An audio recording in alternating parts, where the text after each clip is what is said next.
lahat sa ating lahat, morning, noon, and evening, wherever you are in the world. Ganyan na po ang mga bati sa ating mga napapanood na mga programa sa social media, sa internet, and so on. So this is part of the change ng mundo po natin. No? Ng day and night. We're always moving like the world in orbit. And well, itong linggong ito, napakaraming mga items na ating nagsama-sama. And in fact, even if you do this hourly update, hindi po nakokompleto dahil every minute mayroong mga importanteng nangyayari sa mundo, bayan natin, sa mga buhay po natin. But let us greet first our colleagues here, si Maestra Ana and Ka Ado. Maestra, how are you? How's the family? How's the lockdown? Okay po, magandang umaga po sa ating mga taga-subaybay at sa lahat po ng ating kapwa Pilipino at sa foreign friends sa iba't ibang panig ng mundo. Magandang gabi, magandang umaga, magandang araw. So far po okay naman. Lockdown-wise, okay lang, kaya naman. You were Tis-tis lang. Earlier you were telling me about a sister or yeah, oo, yung sister ko, pero hindi dito sa Manila po, sa Cebu. Nag-positive yung asawa. So, syempre, sa isang bahay lang, positive siguro lahat sila. Pero, they're quarantine, pero home quarantine. Kasi wala naman pong kasi they're all vaccinated. Ang dalawang mag-asawa vaccinated. So, fully vaccinated. So, mild lang. Wala mang symptoms din. Yung anak lang na isa, medyo may sipon. Pero so far naman, sabi sa akin kagabi, okay naman daw. At parang patapos na ang quarantine. Kaya lang hindi pa rin pinapalabas even after 14 days. Medyo malakas din ho kasi ata ang cases sa Cebu. Mataas din. Ang daughter-in-law naman ni Kaado at nakahawa na ata sa buong bahay, no? Pero mukhang mild din. Kaado, anong update sa kondisyon ng pamilya ng anak mo? Well, the doctor said the worst is over. And it looks like it's a case of an asymptomatic. The only symptoms kasi is that nawala ng panlasa. In other words, when it was confirmed by the Red Cross testing, swab test, meron siya. What got into me is a distinction between the virus and the disease. Maraming kakaroon ng interchange. The virus is actually SARS-CoV-2. The disease is COVID-19. You may have SARS-CoV-2, pero like my granddaughter, daughter-in-law, wala siyang other symptoms except what triggered it was the loss of taste and smell. Kaya namin pinatest. Kasi wala namang lagnat, especially during the last 15 days. 2 weeks ago, nagkalagnat yung isang anak niya, but afterwards, gumaling. Yung anak ko naman is vaccinated. Na-vaccinated na siya ng once. Mabuti na lang, umabot. August 3 kami nagpa-vaccinate. So that protected him from getting infected. So meron silang SARS-CoV-2 virus in the house, which was most probably brought in by the maid. Kasi umuwi yung maid ng linggo. And lahat doon sa lahat ng anak ng maid except the maid. And nagkaroon ng something like lagnat. And she must have carried something from Olongapo inside Subic. But they're okay now. I sent them a booster of vitamins yesterday. And they will now be on... pati yung ito pala ang question ko. Kung ganyan ang sitwasyon, Mentong, iinom pa ba siya ng lingwa? Iinom pa rin, di ba? Dahil siya, di ba? Yeah. Preventive lang naman. Well, ako nag-order ako sa internet na Yanhua tea, Yanhua Qing O tea. pinadala ko rin isang box at tsaa. Uh, well, I think yung halimbawa, yung mga sinalay sa inyo na mga kaso ng sister ni Ana at yung daughter-in-law mo shows us that we do not have to be panicking about the virus. No? Kasi 97% are asymptomatic and mild. Mild, ibig sabihin yung dyan, nawawalan lang ng panlasa and so on. And ang rate of mortality, mga 1.2, 1.5%. And kadalasan yung mga may comorbidity na yan, kaya ang description, halimbawa kay Melo Acuña, pabatiin natin yung pamilya mamaya. Complications brought about by COVID-19. So hindi COVID-19 lang, kundi yung mga komplikasyon. Mamaya we'll talk about it sa ating paalam kay Melo Acuña, one of the most amiable, warm, sociable, and professional media people that we know. And kaya ang daming bumabati. One media person who passed away na walang masyadong narinig sa publiko ay si Roger Agenda at age 72. Melo Acuña was age 64 lang. 6 years younger than me, 9 years younger than Kaado. But anyway, let's go on. Of course, yung mga updates today, this morning, napakarami din. I think notable are number one, hindi na tayo naghanda ng image tungkol dito kasi last minute lang ito. Sabi na ni Secretary Duque ng Department of Health, he is leaving after he settles the COA issues. No? So that's the good news for everybody and for the administration. Number two, itong si Biden, nangungulit pa rin na mayroong mga hindi sinisiwalat o hindi ng mga impormasyon China tungkol sa Wuhan Institute of Virology or yung mga sakit na pagkalat doon na COVID-19, which is false, no? And we will explain why. And number three, si PACQUIAO pauwi na. Ano ba talaga? Iba-iba po ang mga ulat.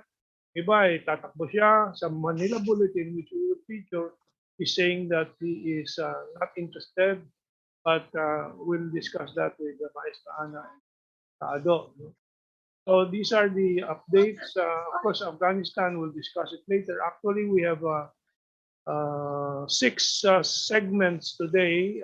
Itong unang segment na mga miscellaneous topics. Pangalawa, updates tungkol sa Pilipinas mismo. And then pangatlo, geopolitics, political and economic updates sa mundo. Number 4, particular focus po sa US virus origin tracing scapegoating. Bakit niya ginagawa ito? Well, I have an article that has come out sa Sovereign PH, which I will discuss and we will analyze. And then US update. Ano ba nangyari sa politika ng US? Ano bang lagay ng US? Actually, a lot of the news is about Afghanistan. And yung domestic news ng US parang nawawala na sa mga bali-balita. So we will update you on that. And then the 6th is science. Very interesting developments this week as a science, but all of them from China. One of the top, I think, most interesting science development is that China has developed yung 60-day harvested rice. 60 days lang po, not 120 days tulad ng mga normal rice varieties. No? So we will be discussing that in the last segment. Ay tuloy muna tayo dito sa unang item na aking nagtawag ng pansin ko at nagkaroon ko ng kaunting idea na dapat dito sa Pilipinas i-adapt natin na practice. No? Well, ang Israel po ay naka-anunsyo sila na meron silang nasal spray, binobomba sa ilong na nitric oxide. And ito po nare-reduce daw ang viral load by 95% sa loob ng 24 hours o 24 oras. Now, bakit ko binibigyan ng pansin ito? Well, ang natutuklasan natin bago dito sa COVID-19 at sa lalo-lalo sa Delta variant kahit na yung mga bakunado na safe and hindi na tinatamaan ng sakit ng COVID-19, nakakasagap pa rin at kumakapit pa rin yung mga virus sa ilong at nasal passages. At pag humihinga, bumubuga pa rin itong virus. So nakaka-infect sila at mas delikado kasi bakunado, ang akala normally akala okay na, safe na. Now, they may be safe, but yung mga iba na hindi pa bakunado, baka makasagap ng kanilang dalang virus. Kaya may magandang silbi itong nasal spray na to. Pero sabi ko, sa Pilipinas meron na tayo yung virgin coconut oil nasal spray. Pag binomba sa ilong, abot sa nasopharynx, at yung oil, yung tawag natin, the oil is langis, hindi naman langis. But there's a better term for it, I'm sure. Kakapit yun doon at pag nakasagap ang ating nasal passages ng virus, mamamatay, malulusaw. Kasi yung virgin coconut oil ay fat po yan, yung balat po ng virus ay fat din yan. Pag nagdikit yon, may isang malulusaw and that's the virus. So virgin coconut oil, yan ang pinaplug natin. Of course, we're trying to develop a marketing system na maisama ito sa Shopee or sa Lazada at iba pang mga marketing platforms sa social media. Meron ding available yan, yung Nature's Gift, that's the most reliable. Iba-ibang ma-market po. But we will push this to our programs very soon. We're preparing to register Lazada, Shopee, at iba. So that's first idea that thought would be good to discuss. Then let me just go back to.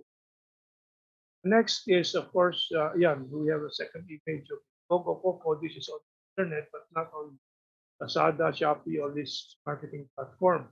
Because we have to push this nasal spray now. Importante na.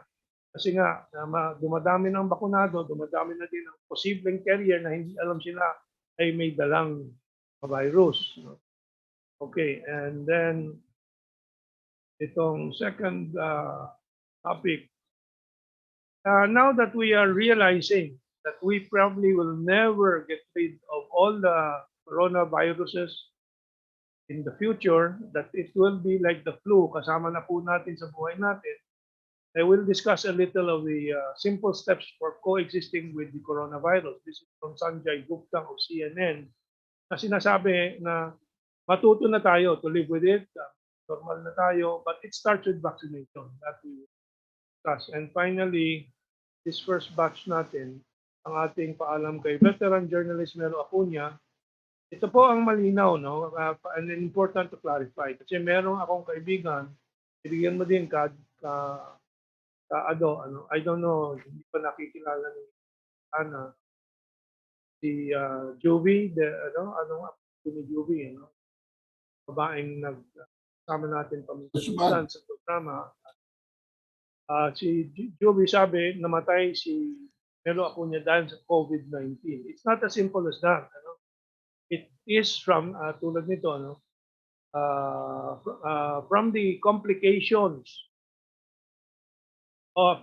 from COVID-19. In other words, hindi COVID-19 ang posibleng final blow, kundi heart attack, blood clot, organ failure na, and so on, dahil sa nagsimula ng mga problema sa COVID-19. And importanteng maunawaan ito kasi nga nag-create ng panic when there should not be panic about COVID-19. Tulad ng sinabi natin, 97% are mild or asymptomatic, wala man ng sintomas. So there's no need to panic except those. Tulad ni Camelo, I've known Camelo for mga 20, 30 years. Alam ko marami siyang comorbidity, high blood pressure, very serious diabetes, very serious asthma, and so on. So marami talagang pwedeng ibang mga mabubungang komplikasyon dahil sa kanyang kondisyon. Because he works too hard, very Christian, he's involved with the CBCP, he prays and so on. Pero hindi marunong magpahinga, very tense but very friendly. Iyan mga kailangan ayusin ng bawat isa sa atin na maging mas relax, have very good sleep, mga basics, have a lot of vegetables in the diet, don't take sugar at all, walang sugar sa coffee, walang pastries, walang cake sana, except once in a while, 2-3 times a year lang, hindi yung araw-araw, candy and so on. Okay, so I'll ask our maestra first yung mga reactions niya, then sa 4 items, nasal spray, VCO, living with COVID-19, and of course, our paalam kay Melo ako. Oho. Ako, una, dun sa COVID-19 na it will stay with us, no, as part na ng ating ecosystem ata yan or magiging life, no. I think that is really that's the way to see it, no. Kasi wala na andyan na siya para siyang ibang virus na flu na andyan na. So every year you have to take a flu shot, no. So ganun ata yung mga yan. So the attitude I think ng mga tao is much more ganun. Try to accept na nandyan yung virus, but that doesn't mean na magiging complacent ka. I think it's much more about how you protect yourself and your family by following yung mga binibigay na mga protocols or mga recommendations ng ating health system or ng ating gobyerno or basically ng ating mga medical practitioners. I think mas ganun ang orientation dapat.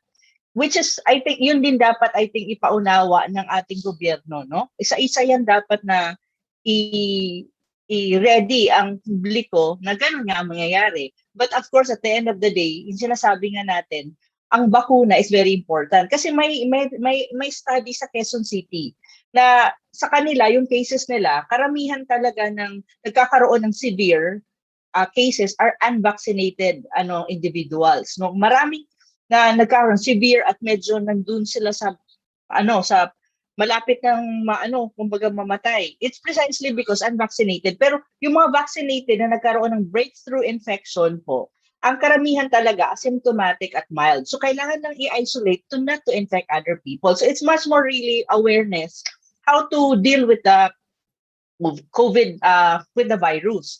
On the other hand po, sa case po ni Camelo, nalulungkot ako kasi isa siya sa mga pinakamaayos na journalist natin sa Pilipinas. Lagi akong nanonood kasi ng press briefing ni Secretary Roque. Siya lang po talaga ang nakita ko minsan na marunong magtanong at napaka-respectful at alam niya when to stop asking kung sinabi na ng in-interview na okay, yan na yung sagot ko. So hindi na siya nagpe-press on.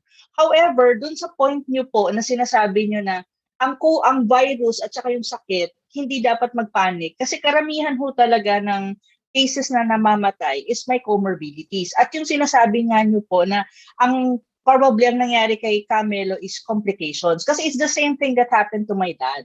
As I have shared before, yung dad ko nagka-COVID. After 14 days, nawala yung COVID, but still, hindi siya nag-survive precisely because yung complication ng diabetes, high blood pressure, and heart problem.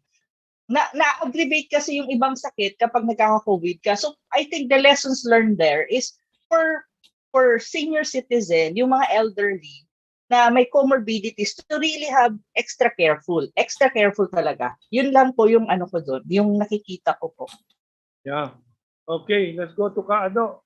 Has experience with the family already infected. Yeah, I was distinguishing between the virus and the disease. It doesn't mean that when you have the virus, you have the disease. No? Kasi what will encourage the virus from getting you sick is your own immune system and yung pinag-uusapan nga ditong mga comorbidity. Suspect na talagang si Melo nagkaroon ng mga organ failure dahil unang-una yung kanyang diabetes. Kasama natin si Mentong sa China. And unang-una napansin ko na very careful siya sa kanyang diet. And marami siyang iniinom na gamot. So, yun ang we lost the only member of the Malacanang press corps who is intelligent. I would agree. Ang bobobo ng mga tao dyan sa Malacanang press corps. Dahil walang intelihente dyan, si Camelo at si Harry Roque. Pwede sila na lang mag-usap dyan, mas malayo pa mararating yung press corps na yan. At bakit nandyan na naman si Pia Ranyada? Alisin na yan. Bullshit. Lahat ng question is based on assumption, hypothesis, rumor, chismis, kunyeta. Okay, relax lang. God, tumataas tuloy ang comorbidity, high blood pressure ko. Okay.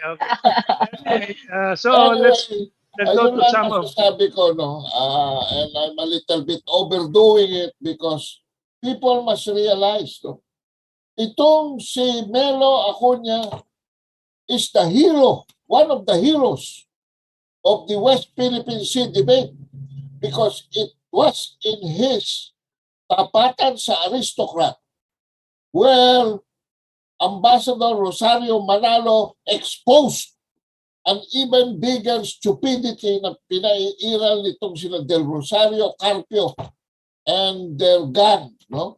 In behalf of the United States, ukol dito sa kabubuhang nangyari sa Permanent Court of Arbitration, no? Na ipinipilit nila itong unilateral move on the part of the Philippines to be enforced against other nations.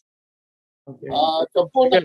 Nagsimula si yung distinction of how countries can opt out of a treaty. Yun, very, very clear, very important. Yeah, very clear as Kaado said that si Melo Acuña ventilated all sides, including this very important view of Ambassador Manalo. No?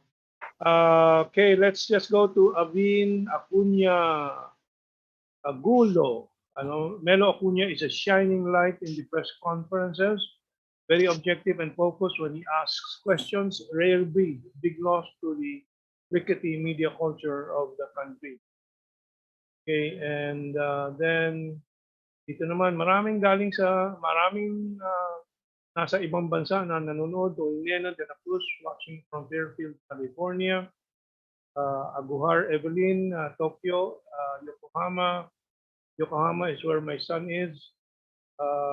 Dante Sumaong, of course, is with us. In Morocco, konnichiwa, good morning, watching from Taiwan. Ikala ko Japan kasi Japanese name, no? Okay. Cell consignado. Daming namamatay sa vaccine, bakit ayaw nila pa intulutang gamot natin? Meron po 1 out of 1 million, 2 million maybe, that is true. So, ibalanse mo yung iyong pag-aaral nito, kasi talagang nakakaprotekta po ang vaccine. Okay. And from Winona de la Cruz, agree ako sa inyo, Ana, about Melo Acuña. Be respectful, intelligent journalist, love him, kind of journalist in the Philippines. Sorry for his death. Okay, and now it's 8:26. We have 4 minutes before our break. We can move on to the other topics. No? Ito naman tungkol sa mga updates sa Pilipinas. China donates more PPEs, oxygen concentrator to Ilocos Norte.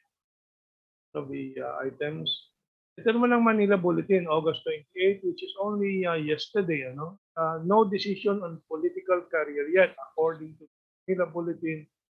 Quote from PACQUIAO, August 28. Then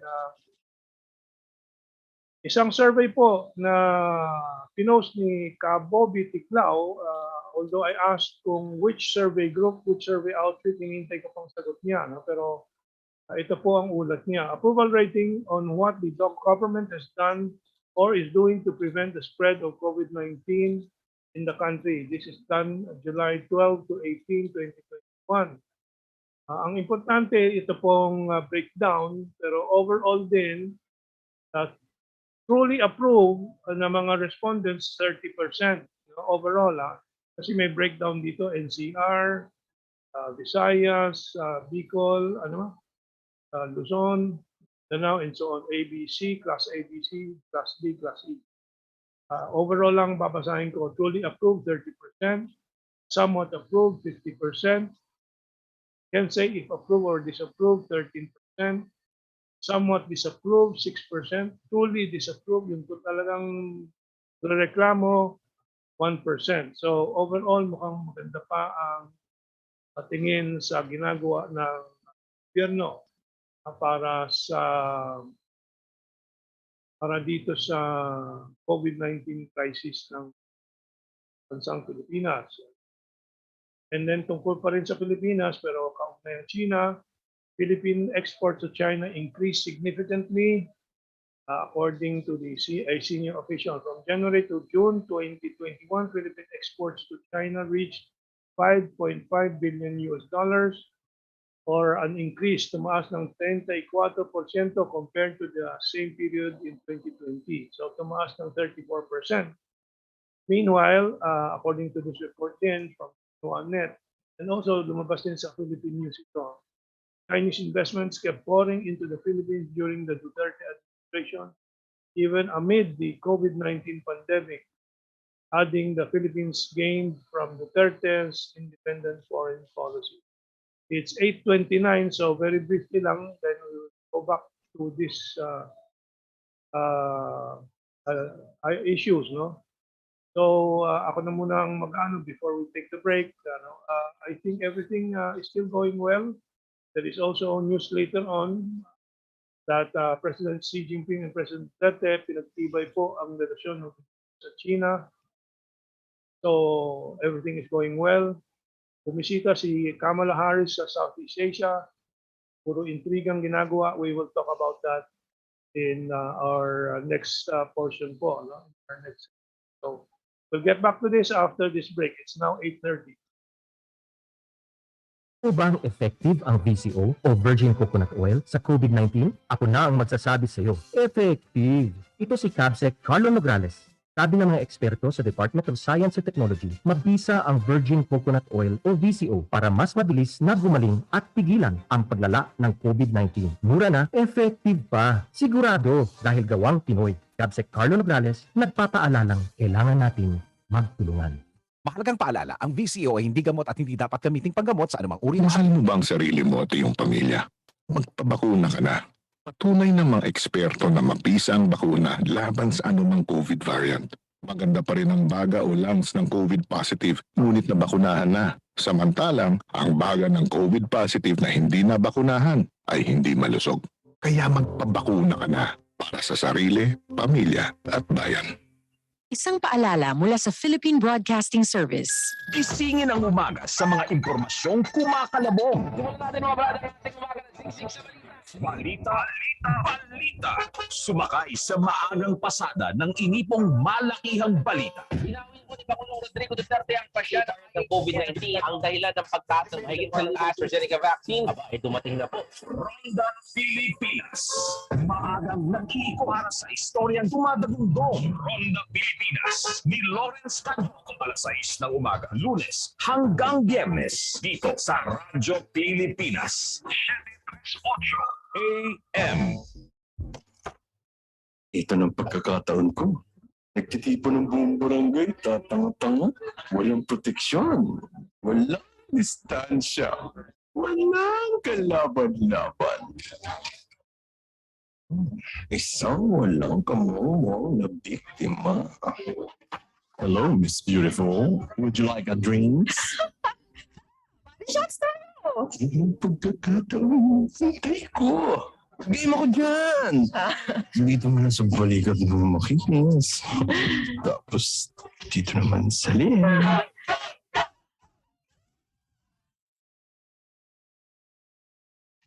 Ay, ayoko na. Strict ang parents ko. Di niya alam, niyari ko na siya. 1-0. Bago matapos ang gabi. Alright!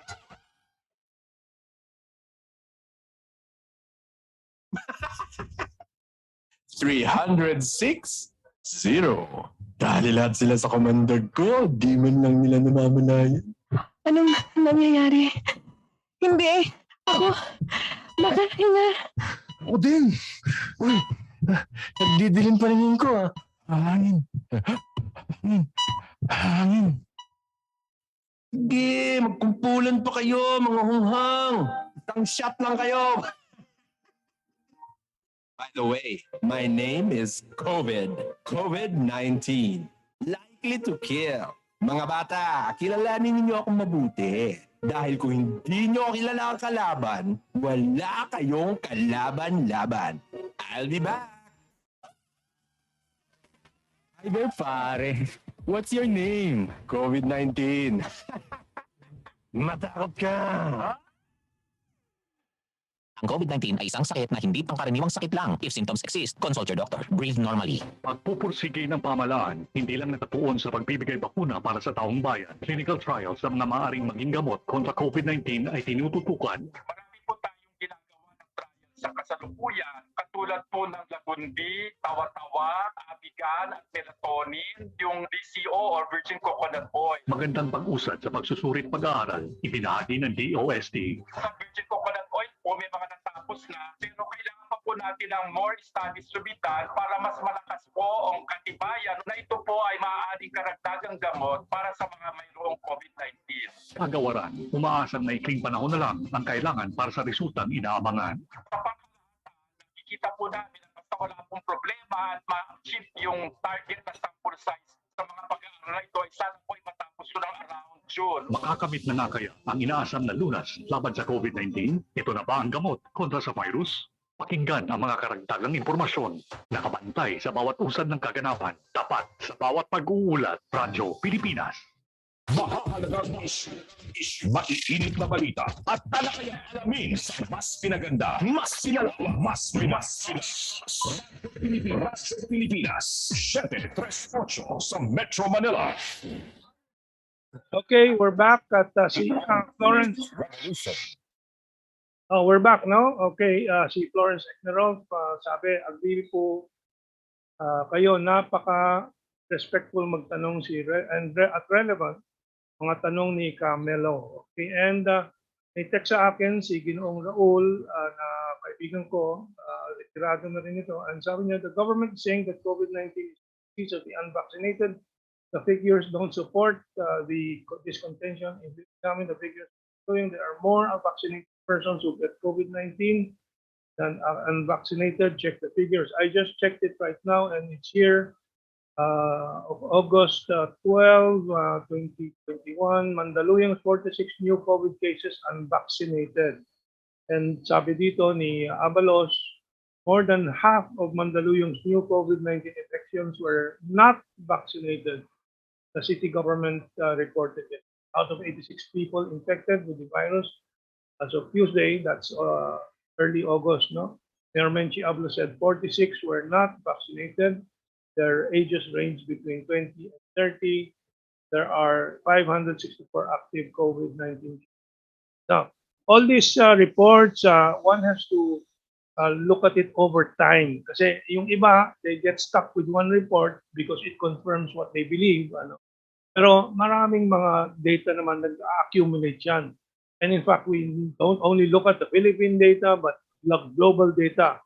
Meron tayong nababasa ng mga kritisismo dahil daw Sinovac, doon sa Thailand halimbawa, yung booster shot gagamit ng Pfizer or Moderna kasi ayaw na ng Sinovac. Actually, sa Turkey, sabi ng health minister, yung booster shot nila ay Sinovac at mas mabuti daw, mas mainam yung paggamit ng same vaccine. Maraming diskusyon at debate at evolution ng mga mga sagot at mga tugon sa mga bagong tuklas dyan sa virus at yung mga bakuna dyan at pati yung mga gamot. By the way, si Kajon Simon, I don't know if we reported it in previous discussions natin dito sa RP1, si John Simon tinamaan ng pangalawang beses din, bakunado na siya, nag-ivermectin din siya once every 4 days before, tinamaan pa rin siya ng COVID-19. Pero this time, mga 5 araw, 6 na araw, dinala siya sa ospital, binigyan siya ng azithromycin and some other tinanong ko yung protocol. At sa loob ng isang araw lang o isang gabi sa hospital with the medicines, next day nag-recover na siya at gumaling na and nasa 10-day quarantine sa hospital pero magaling na siya. So, bakunado siya, nag-ivermectin din siya. So, ibig sabihin, kahit na nag-ivermectin, pwede pa rin tamaan. Kasi yung iba, nananampalataya sa ivermectin talaga na ito ang talagang panlaban. Walang 100%. Let us keep that in mind. Kaya maraming napapasubo kasi naakala 100% protektado na sila ng ivermectin o ng bakuna. Di po. And we're still learning a lot about this new virus. Kaya nga, Mentong. Go ahead. Kaya nga, Mentong, importante, of course, we will discuss this later in detail. Ang COVID origins tracing. Hanggat hindi natin naiintindihan pinanggalingan yan. Lalo-lalo na may report confirmed by scientific studies in the US that as early as 2015, meron ng kapasidad si Ralph Baric na i-convert ang human-to-human transmission without any trace. This is not an opinion. This is a fact reflected in many scientific studies in the US. Anyway, mamaya natin pag-usapan. Okay, I would like to go into the statistics. Yeah. These statistics would have been a lot better, Mentong, kung si Duque nag-resign na. And if a competent replacement has been there already. Okay. Kasi lumalabas ngayon, for instance, sa improvement ng government hospital facilities, ano ang record ni Duque dyan? Isn't that the responsibility of the DOH?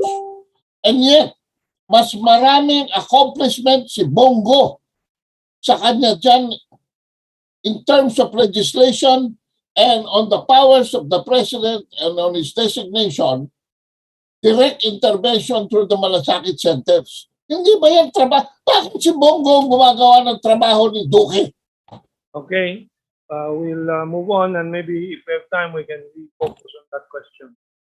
So, Maestra Ana, ano mga reaction mo sa survey na ginawa na inulat ni PACQUIAO, na PACQUIAO, no decision on political career yet, China donates more PPEs, and ano pa ba yung investments. Yung investments and yung exports natin tumataas. Oo. Sa akin naman po, dun na ako sa una kay Manny Pacquiao, ang sabi niya parang no plan yet. Pero may lumabas din kasi na sinasabi din niya na medyo confusing din si Manny Pacquiao. Ang sinasabi din niya, natatakbo siyang for president kapag tumakbo si Sara Duterte for president. So, it's really a confusing thing. Unless, at saka may sinasabi din, siya din nagsasabi na pagdating niya dito next week probably, makikipag-usap siya kay Leni Robredo with regards to 2022 election. So, ang magulo. Pero still, a month from now is filing of candidacy. So, malapit na makikita din natin yan. So, let's just be more patient kung anong mangyayari. Malapit na yan. Ang pagdating naman po sa ating mga investments at saka exports natin sa China, I think it's really very fortunate that we have a very good relationship with China right now sa panahon ni ni President Duterte. Kasi kung titignan mo rin po, when you talk about countries in the world na naka-recover sa second wave ng COVID-19, kasi Delta ang second wave ito, no? Pero for other countries, third wave na to. It's only China at the moment na for I think a month or a few weeks now, wala na silang wala na silang new cases of COVID-19 na na-detect. So it means na yung kanilang ekonomiya at yung bansa ay booming yung economy at tuloy-tuloy pa rin.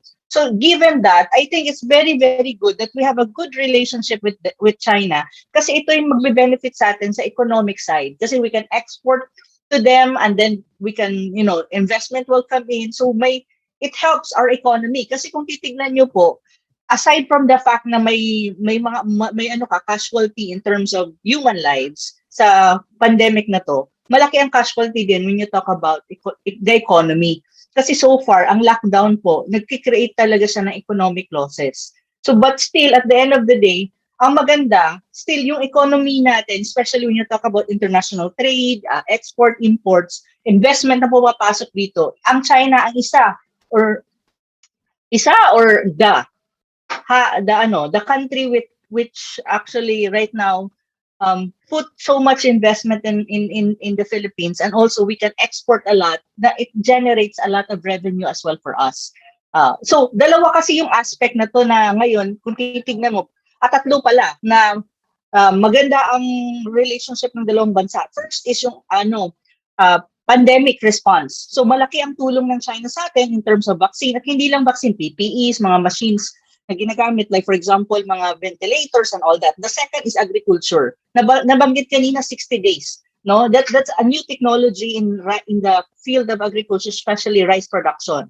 Very, very good. If we can get the technology here in the country, it will help us kasi tayo ay rice producer and this rice eater. The third one is build. Infrastructure development. These are very important, especially agriculture and build. Take note, the country is an agricultural country. If we can develop agriculture, we can modernize it, then we will benefit from that. And I think China is one country who can help us. The other one is infrastructure. Infrastructure is needed if you want our country to have connectivity. Kasi tayo, islands eh. If yung mga bridges, importante yan, yung roads, importante, market. Kasi pag-deliver ng goods from one country to the other, ang ita-track investment as well. Investment na magtatayo dito ng mga industry sa atin like mga factories and all that, no? So these are three important aspect na so far nakikita ko, maganda ang nangyayaring relasyon ng dalawang country at nagbe-benefit tayo. Actually, we benefit from this more than China. Kasi China is already big. It's already an economic powerhouse. Kung nagbe-benefit man sila sa atin, but we benefit more from them. Actually, yun yung totoo eh. So, maganda po. Sana po magtuloy-tuloy at sana po mas lalo pang umigting ang magandang relasyon ng dalawang bansa because it benefits the Filipino people po. Okay. May note dito kay Joshua. Thank you kay Imelda Sangalang for a Canadian dollar ba? CA, tama ba? No? $10. No? Maraming salamat. That's equivalent to 395.8 Philippine peso. Thank you very much, Imelda Sangalang. And so, so let me go on. Some of the comments here I would like to read. Tungkol doon sa point ni Zel, meron pala siyang reference to the Filipino doctors. I think yun din ang tingin ni Kevin Bourbon, kaya sumagot siya. Zel, sabi niya, I don't think the Fabunan side have applied for clinical trials before FDA and the Department of Health dito sa Pilipinas. No? So yung point about Fabunan, yung ating kasamang si Ferdy Passion din is a fervent advocate of using Fabunan, which has its merits. No? Unfortunately, of course, all these may mga proseso and may mga debate din dyan. That is a reality. That this has to go through the verification, test, trials ng medical authorities. But individuals are free to experiment. Tulad ng ivermectin, tumutuloy-tuloy pa rin ang gamit ng ivermectin kahit na hindi pa aprobado ng Philippine FDA. Ako, gumagamit din ako ng ivermectin, so don't think that I'm biased against it. Kung ako'y talagang lalabas at kailangan lumabas at makihalubilo sa mga tao, dinadagdagan ko ang aking daily intake ng ivermectin. There's nothing to lose with 1.5 billion doses already administered over the past 4 years na wala namang negative effect. And I think sa debate, at ito sinama ko sa comment ko sa ilang discussion sa Facebook, sa global debate over ivermectin among doctors and virologists and experts, lamang ang ivermectin actually, lamang ang ivermectin. And yung Indian Bar Association, which we have discussed before, I don't know if I included here, but I posted it on the internet. No? Nag-file ng kaso sa WHO representative sa India for genocide kasi yes. bawal ng WHO yung ivermectin. Ayaw ng mga maraming states sa India na sa tingin nila na patunayan nila na effective. Mama Maestra Ana. Yeah, you were saying. Nabasa ko yung article, nag-file ata ng case against the WHO expert po na about the ivermectin. So marami ang hirap kasi ngayon, sa akin kasi Mentong Kaado. Mahirap ko kasi magkaroon ka ng definite conclusion or conclusion na for that matter sa lahat ng issue na to. Kasi everything is actually under study. Even ivermectin is under study, no? Even lahat even the vaccines are still not, kaya nga siya ang tinatawag na hindi pa siya available commercially. It's precisely because inaaral pa ng inaaral. So I think what I'm trying to say is let's not have conclusion yet, no? Wag muna. Try to study more, try to widen our perspective and see things without bias, but more objectively. So ganun siya kasi wala pa po ngayong Tsaka when it comes to cure, wala ding 100%. Pagdating sa bakuna, wala rin 100%. Ang 100% lang ngayon is actually, for me, is protektahan mo yung pamilya mo by trying to do what you can do and you can control na sa sarili mo. Like for example, following protocols, gumamit ka ng extra other things. Like for example, yung nasal spray and all that, no? Just to protect yourself and make yourself healthy. Yun yung kaya mong gawin, kontrolin. But other than that, even if may bakuna ka na, you really cannot say na 100% everything is okay. Kasi nga yung virus, sabi nga ni Kaado kanina, hindi pa nga natin natitrace yung origin yan So hindi nga, pinag-aaralan pa rin nga yung virus. Ano ba talaga to? Saan ba to nanggaling? Bakit siya nagkaganyan? Saan yan?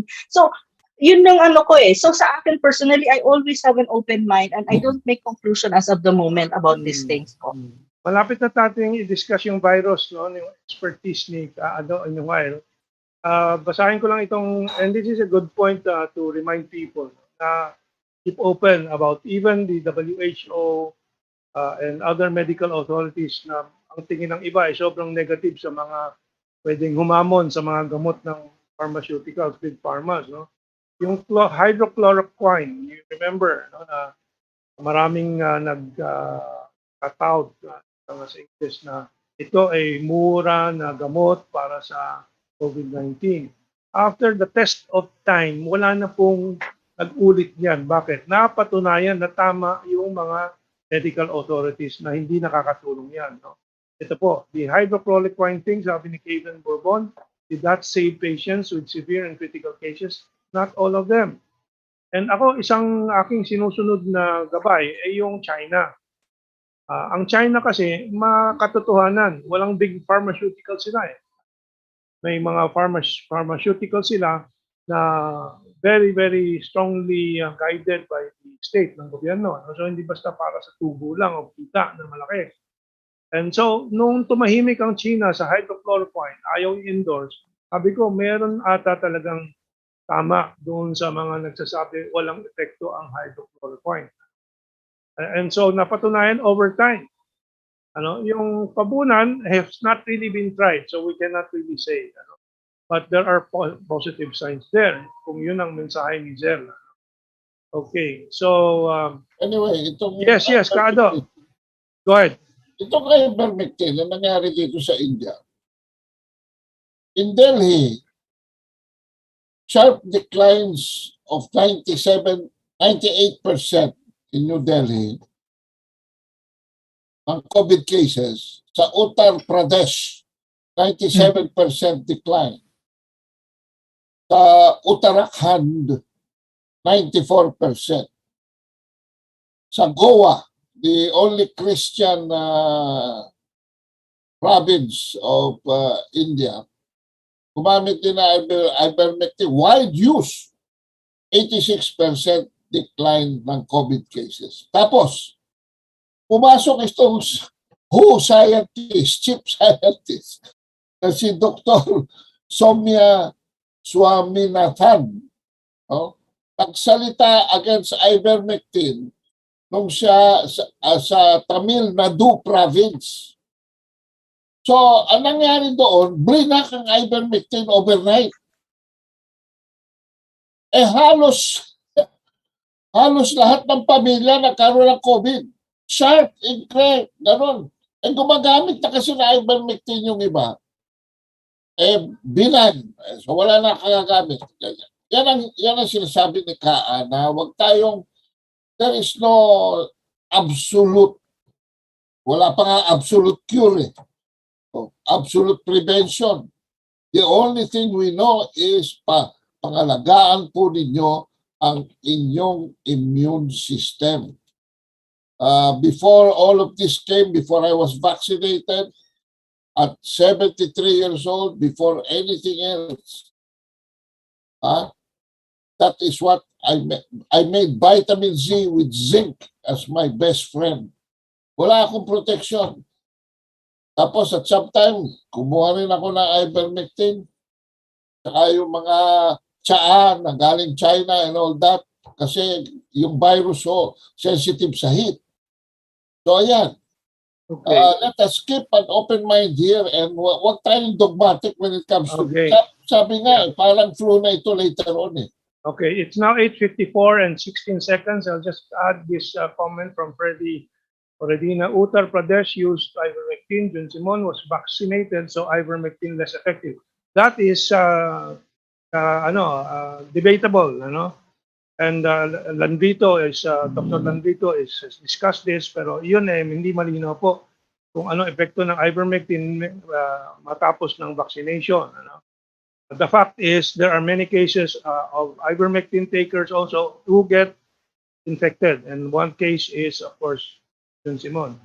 Study vaccine is under study. Well, everything is under study. That's the point. Well, it's now 8:54 and 59 seconds. Time for our news break. No, you're always on the go. Pero ang mahuli sa balita is always a big no-no. Kaya Radyo Pilipinas is here to keep you updated. Reliable news delivered to you as it happens. Para sure na wala kang mamimiss. Bookmark our website at www.radiopilipinas.ph. Follow us on Twitter at Radyo Pilipinas 1. Like us on Facebook at www.facebook.com/Radyo Pilipinas 1. Together, let's dismiss this information. Radyo Pilipinas, 738 AM. 4 na minuto bago mag-alas 9 ng Radyo Pilipinas, Network Balita, ngayon. Muling nanawagan sa Health Department o ang Health Department sa publiko na patuloy na sumunod sa minimum public health standards upang maiwasan ang pagkalat ng COVID-19. Ginawa ng DOH ang pahayag matapos ilabas ito ang pinakahuling ulat hinggil sa mga kaso ng COVID-19 sa bansa. Ayon sa kagawaran, may 19,441 na bagong kaso ng virus. Nananatili sa 142,679 ang bilang ng mga aktibong kaso ng nakakahawang sakit. Sa kabuuan, nasa 1,935,700 ang bilang ng mga kaso ng COVID-19 sa bansa. Samantala, iniulat ng DOH ang 19,191 na bagong gumaling mula sa COVID-19. Nasa 167 naman ang bilang ng mga bagong nasawi dahil sa virus. COVID-19 cases sa Baguio City unti-unti nang tumataas. Mula sa Radyo Pilipinas sa Baguio, narito ang ulat ni Jong Munar. Radyo Pilipinas. Report. Unti-unti nang nararamdaman ang naging projection ni Mayor Benjamin Magalong sa tinurang Delta variant-driven spike ng COVID-19 cases sa mga nagdaang araw at mga susunod pang araw. Nagbabala din ang alkalde sa mas malala pang sitwasyon ng COVID-19 surge sa Baguio City dulot ng iba't ibang mga variants, partikular ng Delta variant. Kinatotohanan din ito sa ulat ng City Health Services Office kung saan sa nakalipas na 3 araw ay nakapagtala ng halos hindi bumababa sa 100 COVID-19 positive cases, subalit tila hindi ito agarang nararamdaman dahil sa napagtibay ng mga contingency measures at interbensyon, subalit maaaring magkaroon ng spike sa pagtatapos ng Setyembre hango sa kanilang projections. Sa paliwanag naman ni City Health Officer Dr. Juana Galpo, patuloy na nararanasan ng syudad ang pagtaas sa mga kaso kung saan nakapagtala ito ng 4% hike sa mga active cases sa loob ng 1 linggo at pagbabago sa positivity rate mula 7.49% sa 8.27% sa nakarang 2 linggo. Tumaas din ang daily attack rate mula sa 7.65 sa 11.2% at ang 2-week growth rate mula sa negative 23 sa 13%, dahilan upang mapangat sa high-risk classification ang syudad. Mula sa Baguio City, Jong Munar, Radyo Pilipinas. Isa pang komunidad sa mundo ang inilagay sa granular lockdown dahil sa dami ng kaso ng coronavirus.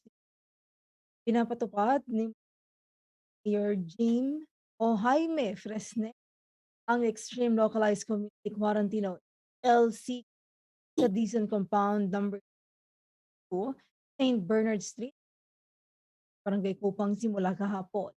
Magtatagal ang ELCQ hanggang September 12. Ito ang komunidad sa Muntinlupa ilagay sa granular lockdown simula noong August. Binabantayan ngayon ng Muntinlupa ang nasabing lugar. Minigay ang City Social Service Department at ang barangay ng mga food packs at iba pang basic items sa mga apektadong pamilya sa panahon ng localized. Quezon City LGU nagsimula ng mamahagi ng Q-Citizens ID sa mga PWD sa lungsod ng Quezon. May ulat si Ray Ferrer. Radyo Pilipinas. Radyo Pilipinas. Report. Pinasimula na ng Quezon City Government ang pamamahagi ng Q-Citizen Identification Card sa mahigit 1,000 person with disability residents. Ang Q-Citizen ID na inilunsad noong Enero ay isang unified ID para sa lahat ng residente ng lungsod. Ipinalit ito sa existing senior citizen, solo parent at persons with disability ID at para sila makakuha ng PhilHealth membership at para din sa iba pang benepisyo ng lungsod. Bago makakuha ng Q-Citizen ID, kailangan mag-rehistro muna sa online sa pamamagitan ng QC e-services portal o pag-fill up ng application sa kanilang barangays. Ayon kay Person with Disability Affairs Office Head Renato Cada, target ng lungsod na mairehistro ang lahat ng projected 74,073 PWDs para mabigyan ng Q-Citizen ID hanggang sa susunod na taon. Ito si Ray Ferrer, Radyo Pilipinas. Sumayin niyo po ang kabuuan ng mga balita sa ngayong oras. Ako po si Kate de la Cruz, Philippine. Magandang umaga. Ani! Papasukin mo na ako! Saan? Galit ka ba sa akin? Bakit outside the ulambo na naman ako? Kasi selfish ka. Ano bang kasalanan ko? Hindi mo alam kung bakit ako galit. Sarili mo lang kasi ang iniisip mo. Hindi mo na binigyan ng halaga mga anak natin. Ako, sina nanay at tatay. Minsan naman isipin mo ang mga tao sa paligid mo. Naintindihan mo ba ako? Oo naman. So ano pang hinihintay mo? Sige na nga. Alis na ako. A few inches later. Tan, gagawin ko ng gusto mo. Ito na. Lalais na ako. Ha? Saan ka pupunta? Tanga. Gusto ko lang na magpabakuna ka na. Ang COVID-19 ay isang sakit na hindi pangkaraniwang sakit lang. If symptoms exist, consult your doctor. Breathe normally. Isang paalala mula sa Philippine Broadcasting Service. News and current affairs. Top stories of the day. Business, sports, music, and entertainment. Dadalhin sa inyo. Mas pinaganda, mas pinalawak, mas pinalakas. Radyo Pilipinas. Radyo Pilipinas. 738 sa Metro Manila.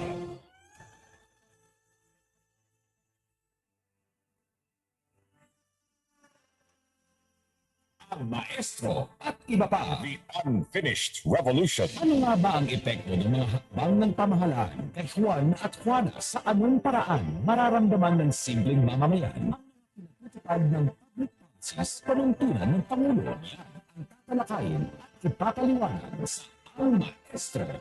Diba pa, bahagi kayo ng usapan. Kung may tanong o kuro-kuro, ipaalam sa Ang Maestro. At iba pa, The Unfinished Revolution.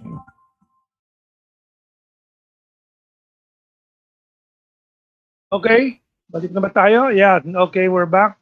And magandang diskusyon po natin because our audience also is really very well informed thanks to internet and social media. Unfortunately, itong Facebook, maraming pinipilan, maraming binaban, and so on and so forth. Kaya I just wanted to mention this, no? Yung 21 Silk Road, isang site na nagpapaliwanag ng storya galing sa China, laban doon sa disinformation ng kanluran, dinan na naman ng Facebook. Kaya nag-migrate sila sa VK, yung Russian social media site. I think we will also start duplicating our sites doon sa Russian VK, ang tawag. Ano? Si Jamin Meiji, one of our avid supporters, ay nandun na rin sa VK, matagal na akong inanyaya doon, sumali na ako sa VK.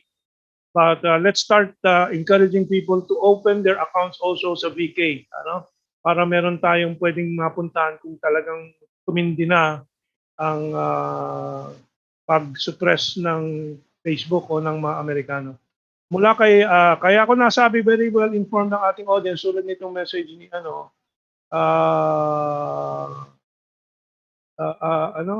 Avin Acuña Gulyo tungkol sa sandali lang po, ayusin ko lang. Okay. Tungkol sa ivermectin ba to? Kaya Tamil Nadu lang ang tuloy-tuloy na umaakyat ang COVID cases for banning ivermectin. Tapos yun ang binabalita na quote, India cases still up, unquote. Yung pala galing lang sa isang state yung rising cases. And meron ditong isang sa pamilya daw niya, nagpabaksin ng isa, namatay and so on. But unfortunately, I cannot discuss and we cannot discuss particular cases kasi iba yan. Kailangan meron kang full set of information dun sa sinasabing biktima. No? Okay. Kaado, sige. Ang Hippocrates Oath ng medisina is thou shall not harm. Do no harm, yeah. Do no harm. Katulad na ivermectin, bakit yung pagbabawal yan? It does no harm. Baka sakali, di ba? Yan lang prinsipyo dyan. Pangalawa, Mentong, gusto kong balikan yung issue ni PACQUIAO. 101% tatakbo yan. In fact, the opposition is now slowly accepting the fact that it's only PACQUIAO that can unite the opposition. Now, mananalo ba sila o hindi? That's another question. PACQUIAO has finished a 22-point agenda. Hindi ko pa nakikita yung mga nandun, but he mentioned 7 of them in his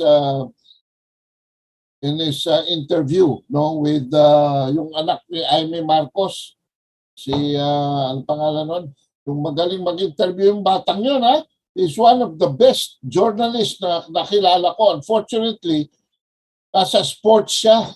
Si Manotok, ano pangalan ng batang yun? Mentong? Tatandaan natin mamaya. Magaling yung bata, yung anak ni Jaime Marcos. Ay, finished product. Now that we are commemorating or memorializing Melo Acuña, let us cite this good journalist. And pangatlo, itong column ngayon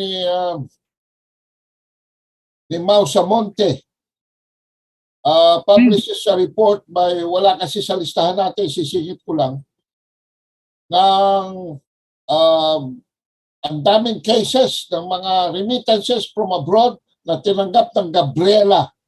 And so, the NTF-ELFAC has petitioned the COMELEC to disqualify Gabriela party list.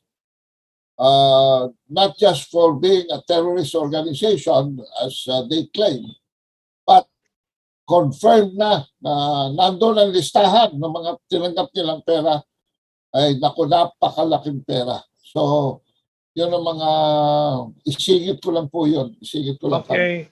Yeah, we can discuss that also. Let me see. Now, let's move on to the geopolitical, no, and political, economic updates. Ito ang lumabas na headline ngayon sa iba't ibang mga dyaryo, pero itong unang nag-anunsyo si Chinese Ambassador Huang Xilian sa Facebook noong Agosto 28. This morning, maraming headline na pinapatibay na nga ng dalawang presidente, President Xi Jinping at President Duterte, yung ugnayan ng Pilipinas at China. Ito ay bunga ng isang 45-minute na phone conversation. Yung iba, ulat ay 60-minute phone conversation between President Xi Jinping and President Duterte. And so maraming mga pinag-usapan dito. And suma total yung pinagtitibay nga ang relasyon at ugnayan ng dalawang bansa. This is a good balancing announcement, doon sa pagpapatuloy, pagbabalik ng DFA ni Presidente Duterte na malinaw na walang epekto po ito sa magandang relasyon na kanyang itinatag sa pagitan ng China at ng Pilipinas. Pero mas malaki pa ang gustong matamo ng President Xi Jinping dito sa pagpapatibay. President Xi stressed that the top priority for all countries now is to prevail over the COVID-19 pandemic at an early date and achieve economic recovery and growth. China will continuously strengthen anti-pandemic cooperation with the Philippines and provide as much assistance and help as it can for the Philippine fight against the COVID-19. Now, meron ding mga headlines na nagkasundo ang dalawa na gagawa ng bakuna sa Pilipinas, sa tulungan ng dalawang bansa. President Duterte said that in the face of the pandemic, the Philippines-China friendship has withstood the test with bilateral economic cooperation growing despite the challenges, which offers a good illustration of the saying that a friend in need is a friend indeed. Sabi ni Duterte, I'm fully convinced that under the guidance of our two presidents, China-Philippines relations will bear, the statement ni Ambassador Huang Xilian, China-Philippine relations will bear more tangible fruits and face a brighter future, brighter and better future. Pangalawa po, this one is for our social philosophy po, at yung ating dapat makita mula sa China kung anong ginagawa ng China, iba doon sa kanluran. Sa kanluran po, going wild po ang American financial oligarchs. Trillion po ang nadagdag sa trillion na mga yaman itong sila Jeff Bezos, sila sa Facebook, si Zuckerberg, and so on. Samantalang sa China, itong mga nakarang 2-3 buwan na babalitaan natin yung pinipigilan na ng gobyerno ng China ang mga tulad nila Alibaba co-founder si Jack Ma, yung mga stock market listing po nitong mga malalaking kumpanya ay nagsusuri na ng gobyerno sa mga sobrang kita at market control, market monopoly, market manipulation na ginagawa. Kaya po dito natin makikita yung totoo na ang sistema sa China, komunista man ang tawag sa kanila, pero actually sosyalista ang sabi nila ay para sa tao talaga.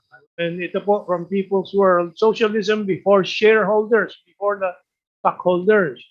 China reigns in big tech's unchecked power. And President Xi Jinping told the world in July that China's leaders were determined to, quote, safeguard social fairness and justice and resolve the imbalances and inadequacies in development, unquote, to solve what he called the, quote again, the most pressing difficulties and problems that are of great concern to the people, unquote. So, yun hinihintay din natin na mapag-usapan sa bayan natin.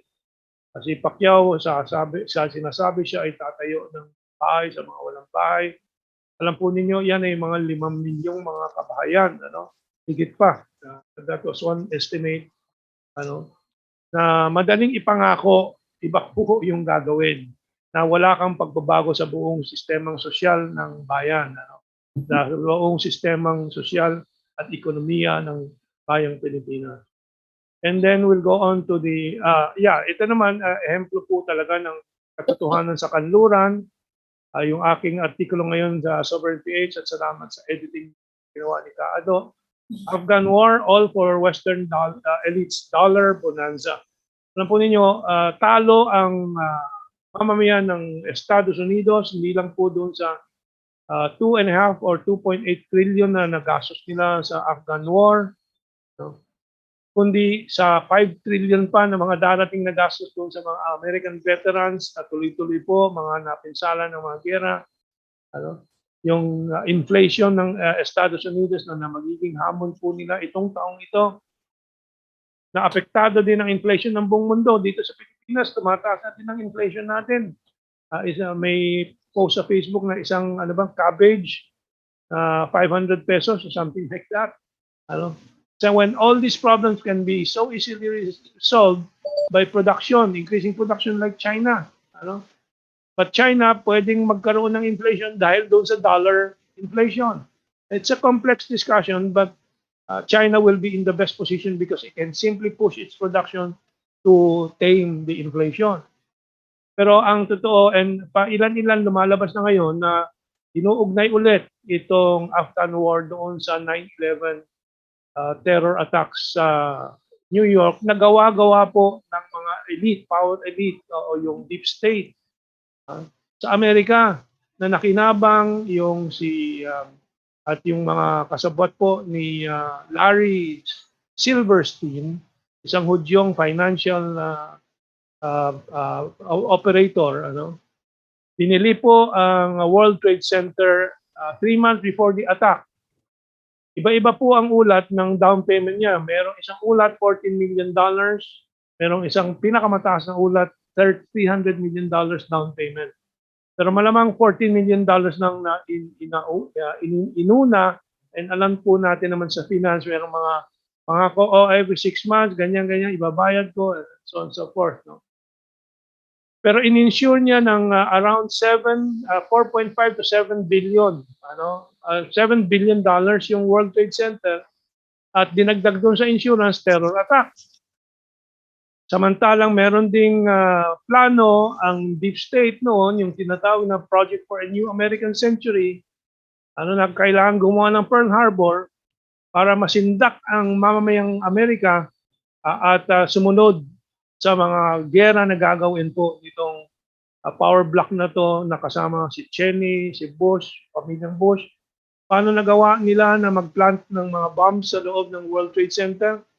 Yung security chief ng kumpanya, Securacom, na namahala po sa World Trade Center nung nag-take over si Larry Silverstein, kapatid ni Presidente Bush na si Marvin Bush. And si Bush naman paano nanalo, samantalang sa 2000 election laban kay Gore, natalo siya ng 500,000 votes kay Gore. Minaniobra nga na maging Supreme Court decision at na-install si Bush. So kita po natin ang galaw nitong power elite na kanilang kayang manipulahin lahat at goyohin ang mundo, pati ang American people, sa control ng media nila. At yung gera mismo ang siyang panglihis ng atensyon doon sa inside job, at gera sa Iraq, gera sa Afghanistan, kahit na sa Iraq wala namang kinalaman si Saddam Hussein. Basta't gera, di sindak na sindak, ang shock and awe ang mundo at ang American people, nadala na po sa propaganda. Ganyan po ang technique po nila. I will not go into it further. You have to read it and you have to do your own research if you want to understand the power of this American elite and the media, na mabuti ngayon nababasag na po ang control po nila dahil sa social media at yung mga alternative po galing sa Russia, China, and so on, yung VK ng Russia, which we should all migrate to also. And then part of this segment, of course, yung Kabul airport attack, 13 pong US servicemen ang napatay po at 90 Afghans ngayon ay humigit na ata sa 100 namatay na Afghans po. Ito ay dahil doon sa Kabul airport. Sumagot naman si Biden, binomba niya daw ang mga ISIS-K.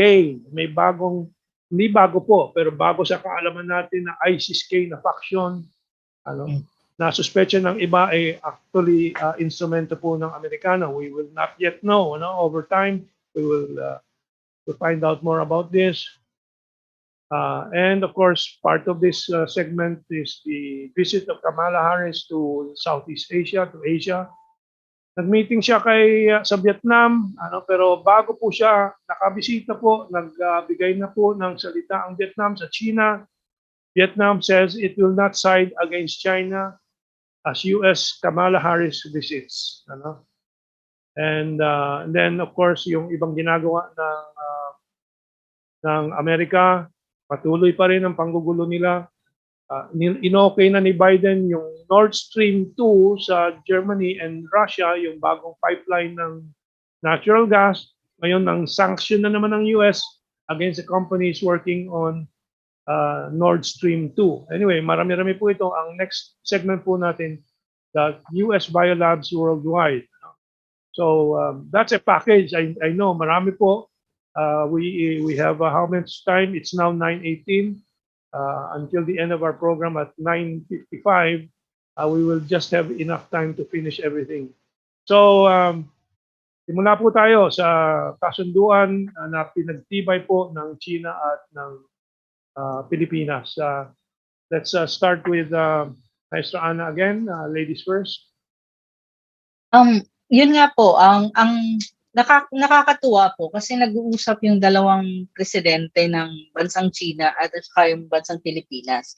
Kasi kapag yung dalawang leader ang nag-uusap, mas malinaw at mas direksyon at mas alam niyo yun, may bite kumbaga, ang may weight ang mga decision or stand on issues. At nakakatuwa po yung nanggaling po sa sa Pilipinas na side na sinasabi nga niya, when you talk about geopolitics, the Philippines remains neutral. Ibig sabihin, though mayroon kang BFA, kasi natuloy nga, still, it's not as if like gagamitin yan against, gagamitin ng Amerikano para maudyok tayo sa kung saang hindi dapat, no? Kasi nga, sabi nga ni Pangulo, we're neutral when you talk about that. So, yun, maganda ng magandang simula, na ibig sabihin, medyo naayon na ang lakad ng ating foreign policy, no? At saka doon sa pag-uusap ng dalawang presidente, tatlo nga po ang na-emphasize. COVID-19 response, yun nga, very important, agriculture and build. And I think yung isa pang lumalabas nga sinasabi nyo is yung production ng vaccine dito sa Pilipinas as a joint venture with China, which is very, very important. Why? Para hindi tayo maging vulnerable sa world market, sa global market.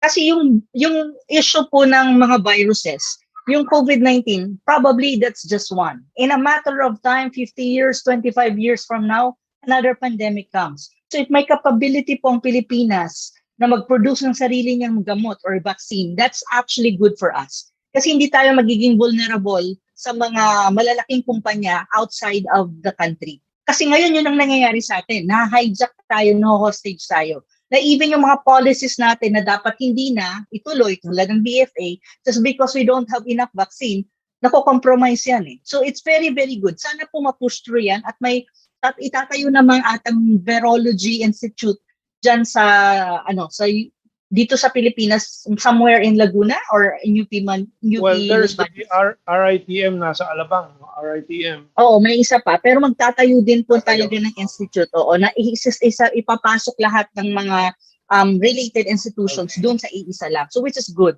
On the part naman po ng geopolitics, sa visit ni ni Kamala Harris mo. For me, it's a failure. Sorry, but it's a failure. Why? Ang objective nila is to actually parang kunin ang loob ng dalawang bansa. It's not only actually yung Vietnam, no? It's not only Vietnam and Singapore. It's even the Philippines. Kasi nag-visit dito si Austin. The same objective. Kasi ang objective nila is we're back in Asia, we're back in the world, tapos we will strengthen partnership, strategic partnership. Akala nila, when you talk about that, na ang ASEAN countries will side with them and would posture against China. That's not anymore the case. Sabi ko nga, nagbago na ang ihip ng hangin. No? Nagbago na ang tide. As I think ASEAN countries right now are very much aware na ito yung position namin. We will not side with you. We will maintain good relation with China. Yun yung nangyari. So, it's a failure. Pero ang hindi lang okay doon, habang nandun siya sa Vietnam, tinitira ang China eh. And still, ganun pa rin ang rhetoric. Free Indo-Pacific, na China is bullying other countries and all that, no? Parang, hindi na yan nabago. Yan na yan eh. Kasi yun yung selling point nila. So actually, parang come-on point nila. Pero hindi na siya hindi na siya palatable sa sa mga countries in China. Imagine 3 countries na binisit niya already declared. First, Singapore. Anong sabi ng Singapore? Medyo delikado yung gusto niyo na you want to go against China, which is a very formidable force, not only in Asia, but globally. The second one is the president already said, we will maintain neutral position. You talk about geopolitics. Vietnam even, akala nila dahil mayroong previous history na nagkaroon ng war with China, makukuha nila. Hindi. Prior to the visit of the Vice President of the US, nag-usap na. Hindi, wala kaming dyan. We will accept her, but no position at all na magsaside kami sa kanya. So, malinaw yung change of tides sa Asia. So, which is, I'm happy. Kasi at least, medyo good positive development po para sa Pilipinas at sa ASEAN region po. Yun po yung ko. Yun yung tingin ko at basa ko po. Yes.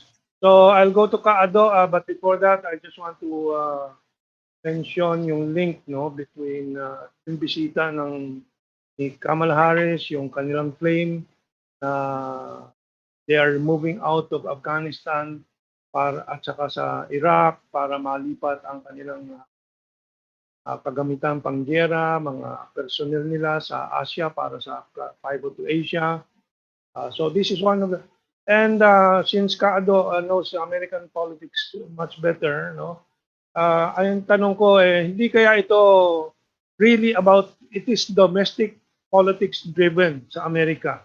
Yung ginagawa ni Kamala Harris, Kasi yun para malihis ang atensyon doon sa katalo sa Afghanistan, dito umiikot si Kamala Harris, nakausap ang heads of state, tapos doon sa media sa Amerika, mari-report na nila na aktibo ang PACQUIAO Asia. Kaado? Actually, binuksan mo na, this is a selling job.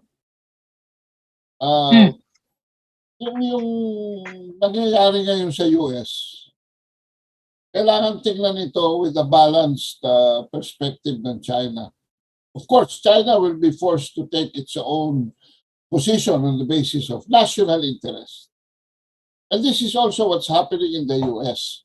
Biden, katulad ng pagpasok ni Duterte, kung natatandaan yung mga kabasa pagpasok ni Duterte, naku, grabe yung atake ng mga dilawan, kaliwat kanan, galing sa taas, sa baba, sa ganyan na nangyayari kay Biden ngayon.